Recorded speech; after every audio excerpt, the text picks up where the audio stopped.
Certificate issue झाले, परंतु त्यांना प्रमाणपत्र देऊन याच्याकरता भुजबळांनी आव्हान केलं की तुम्ही समाजा ओबीसीच्या लोकांना की आपण आव्हान करा आणि जास्तीत जास्त हरकत याच्यामध्ये घ्या, जेणेकरून मराठ्यांना हे प्रमाणपत्र मिळायला नको.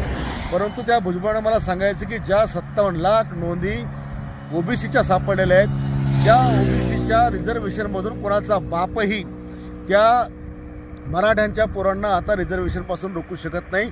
तो त्यांचा हक्क आहे. 70 वर्षापासून ते या विषयाकरता वंचित राहिले आणि म्हणून भुजबळ सरकारमध्ये राहून माझ्या मुख्यमंत्र्यांना विरोध करून जर मराठा समाजाच्या विरोधामध्ये भूमिका घेत असतील तर माझं मुख्यमंत्र्यांना आव्हान आहे की याच्या कमरामध्ये लाथ घालून याला मंत्रिमंडळाच्या बाहेर काढा.